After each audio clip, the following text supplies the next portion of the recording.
Hello everyone, it's Miss Rebecca. Today you're going to need a pencil and an eraser, and if you have a watercolor set at home with a paintbrush, that would be great. But if you only have markers or crayons, go for it. That's fine too. You're going to have to find a circle to trace. So that could be a small plate or cup. You're also going to need a piece of paper. So let's get started. Take your tracing tool and trace around the circle slowly. Hold it down tight, but trace around that circle. Whatever circle tracer you found, that's going to be the top of our fall tree. Okay, now you're going to make two vertical lines that don't have to be perfectly straight. This is the tree trunk, and then a wavy line that's horizontal for the ground. There we are. Now, I'm going to teach you the V trick. The letter V is drawn 3 times. 1, 2, and 3. Now, take the tree trunk and create a diagonal line on both sides. Now, this is the beginning of your branches. We're going to repeat the V trick. But this time the V, the letter V, is going to be drawn right above the branches that you have. You're going to write 4 V's. 1, 2, 3, 4. See that? There we go. Now, extend the branch up just like this to create these branches. And now we're going to repeat the V trick one more time. Draw the letter V above each branch until you get to the top of your circle. Some of the V's might even touch, and that's okay. And now we're going to extend each branch, and the branches might crisscross or they might connect, and that's okay. So I'm just extending my diagonal lines until I hit the circle. Now, you don't need this circle now. We're finished with it, so we can erase it. You can use your big eraser or your small eraser. It's up to you. So just go around and erase your whole circle. You don't need it anymore.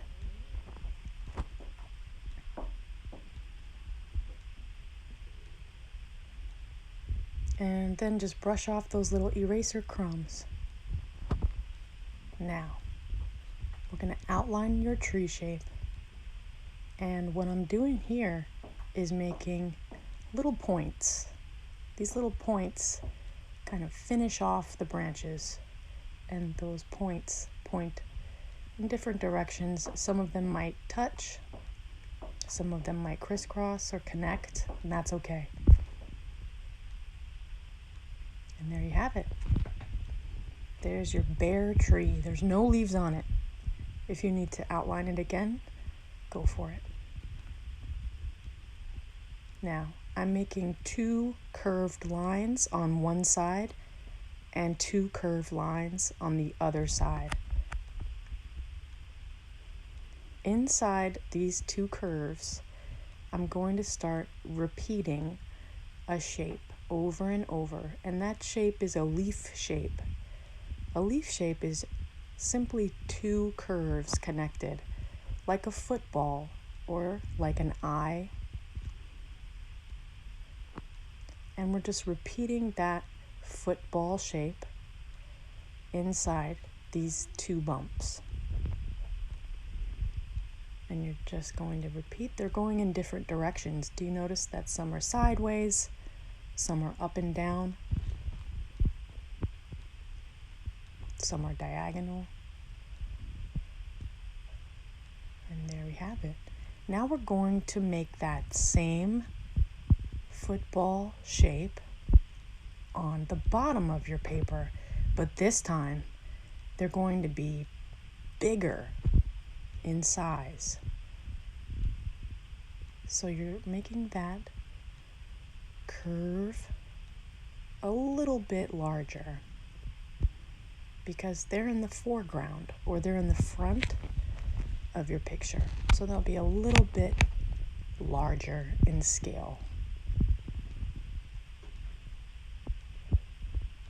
Just repeat it. Fill in all your little spaces you might see. Repeat, repeat, repeat. Until you have all of that front area complete. Now, we're going to create wavy lines. 1, and this is going right over the tree here. 2 and 3.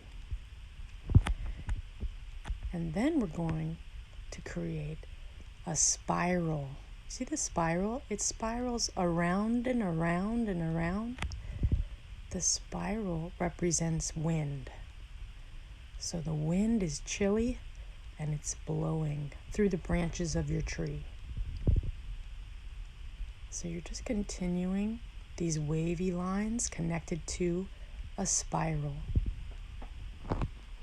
Spiraling around until you have the entire background, or the part that's the space around your tree, all filled up. So that background has a lot of cool wind, and the breeze is represented by these swirls and these curves. So just fill it in all the way. Great. Now, we're going to repeat that football shape or that leaf shape a few times in the background to show that there are some leaves blowing in the wind. So just make a few. Now, inside the tree, add a spiral and then add some wavy lines that are going vertical this time. They're going up and down in the opposite direction of the wind. So it's the same type of line as the wind, but this time it's going up and down. Now, let's paint. You guys ready to paint? When we use watercolor, you have to put a lot of water inside the color you're trying to use before you even can use it. And that creates the watercolor paint. So every time that you dip your brush, you should have a lot of water in the color. Now I'm going to take my blue and I'm going to just paint the entire background. And that's the space that has all your swirly wind. And you're just going to fill in right on top of your pencil line.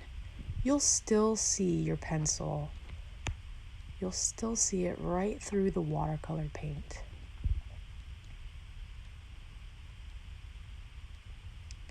And you notice I'm just painting right on top of my pencil.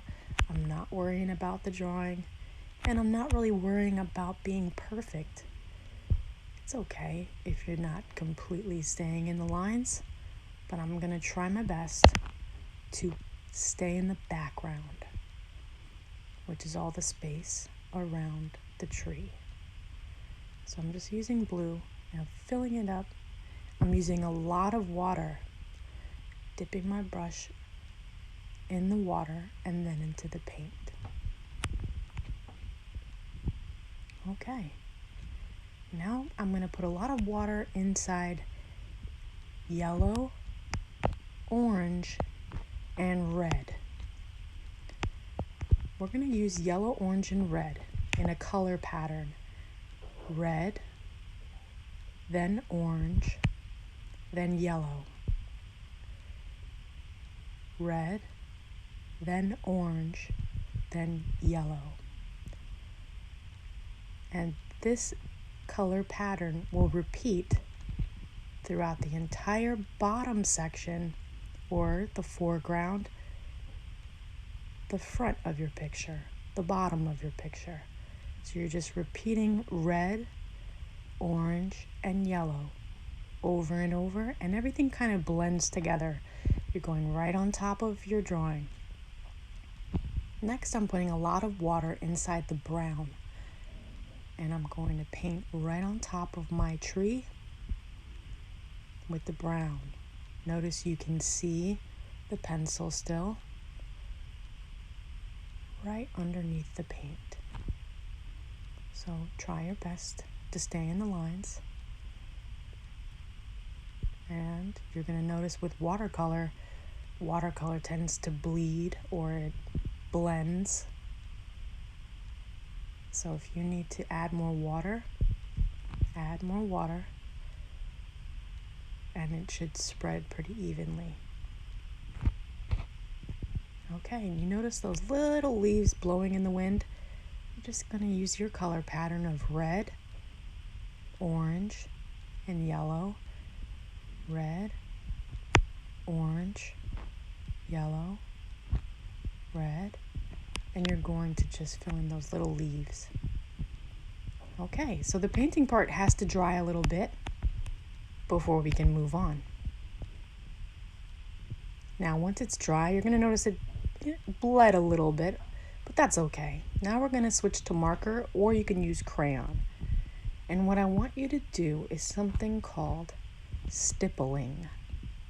Stippling is just a fancy word for making little marks with either a paintbrush or something to draw with or color with. And what I'm doing is I'm just stippling, or I'm making these little marks, little tiny marks, following the swirly lines that we made for the wind. So it's just a dot, dot, dot, or a dash, dash, dash, following those lines. And that really creates rhythm and movement.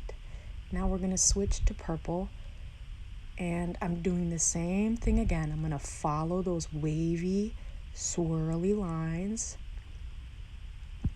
and I'm going to stipple. Stippling is just making a broken line, or dot, dot, dot, dash, dash, dash, following the curves and the swirls. And this, again, will make rhythm and movement within this area, because we want it to look like the wind is blowing and moving the fall leaves.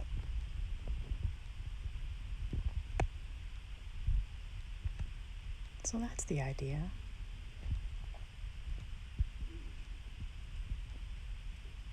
Now let's change to brown. We're going to do the same stippling effect where you follow the swirls and the wavy lines with dashes or dots in a broken line. And this can also create texture, or the illusion that this tree feels rough, has a feeling of roughness. So give it a little texture with that stippling effect. See that?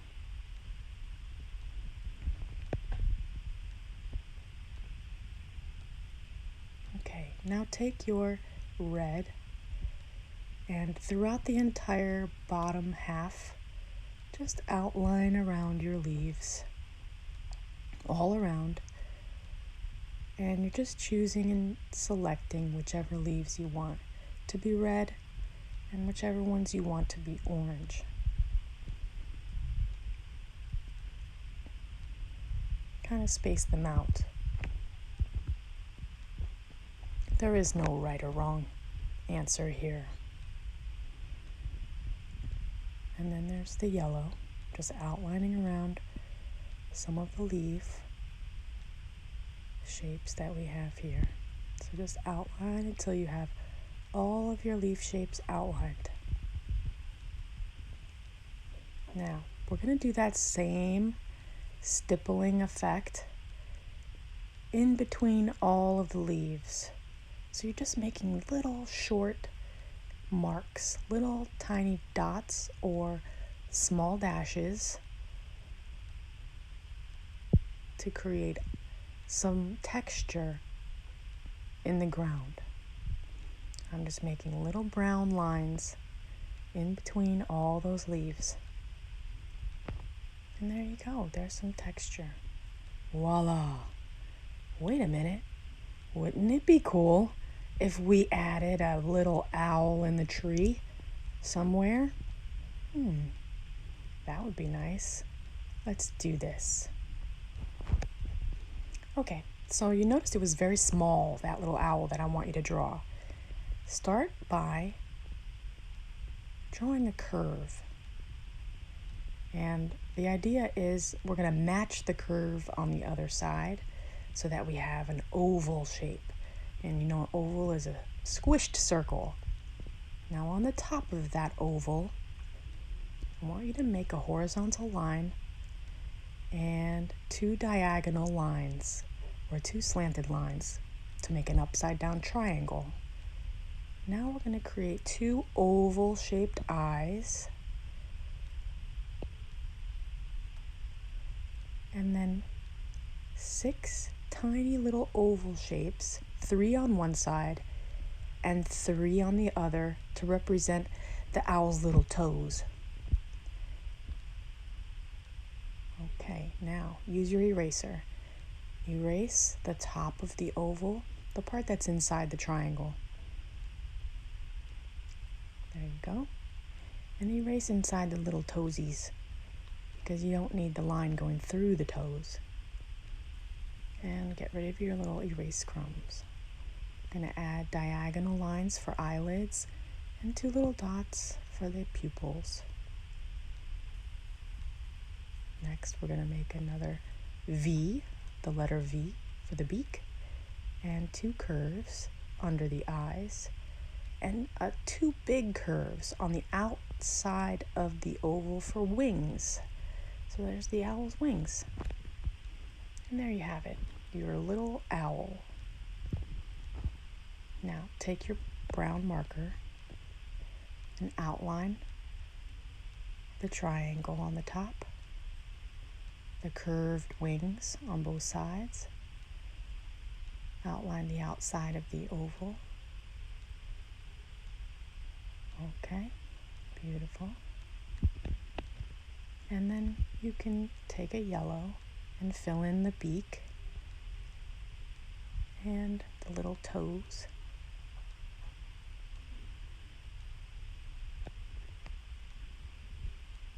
And then take a brown crayon or brown colored pencil or even the brown watercolor, whatever you have, to fill in half of the owl's body with brown.